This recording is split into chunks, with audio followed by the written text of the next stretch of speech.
2023 ജനുവരിയിൽ 25,000-ൽ പരം അംഗങ്ങളെ ചേർത്ത് കോഴിക്കോട് ജില്ലയിൽ നടപ്പിലാക്കിയ ആശ്വാസ് വ്യാപാരി കുടുംബ സുരക്ഷ കുടുംബങ്ങൾക്ക് താങ്ങാകുന്നു. 107 കുടുംബങ്ങൾക്ക് ആശ്വാസ് വ്യാപാരി കുടുംബ സുരക്ഷാ പദ്ധതിയുടെ മരണാനന്തര ധനസഹായ വിതരണം ചെയ്തു കഴിഞ്ഞു. കേരള വ്യാപാരി വ്യവസായി ഏകോപന സമിതിയുടെ ആശ്വാസ് വ്യാപാരി കുടുംബ സുരക്ഷാ പദ്ധതിയിൽ അംഗമായിരിക്കെ മരിച്ച 3 വ്യാപാരികളുടെ കുടുംബത്തിന് 10 ലക്ഷം രൂപ വീതം നൽകി. മന്ത്രി AK ശശീന്ദ്രൻ തുക വിതരണം ചെയ്തു.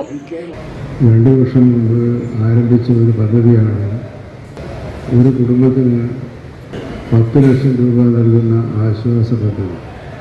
വ്യാപാരികളും വ്യവസായികളും സംഘടിക്കുന്നത് അവർ അവരുടെ ജോലിയിൽ പ്രവർത്തനത്തിൽ നേരിട്ടുകൊണ്ടിരിക്കുന്ന പ്രയാസങ്ങൾ ശ്രദ്ധയിൽപ്പെടുത്താനും പരിഹാര മാർഗങ്ങൾ കണ്ടെത്തുന്നതിനുമാണ് പ്രവർത്തിച്ചുകൊണ്ടിരുന്നത്. ഒപ്പം അവർ അവരുടെ അംഗങ്ങളുടെ ഇടയിൽ ആശ്വാസ നടപടികളുമായി എത്തുന്നു എന്നതാണ് ഈ പദ്ധതിയുടെ സവിശേഷത. ഏകോപന സമിതി ജില്ലാ വൈസ് പ്രസിഡന്റ് മനാഫ് കാപ്പാട് അധ്യക്ഷത വഹിച്ചു.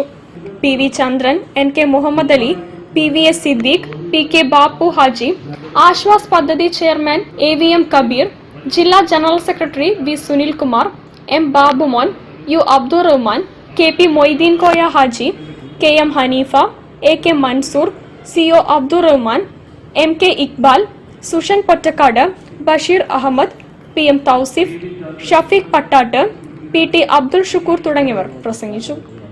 News bureau, Kozhikode. ജില്ലാ വാർത്തയിൽ ഒരിടവേള. ക്യാൻസറിനെതിരെ പൊരുതാനായി കാലിക്കറ്റ് സിറ്റി സർവീസ് സഹകരണ ബാങ്കും MVR ക്യാൻസർ സെന്ററും സംയുക്തമായി അവതരിപ്പിക്കുന്ന ക്യാൻസർ ചികിത്സാ സഹായ പദ്ധതിയാണ് മാസ് കെയർ.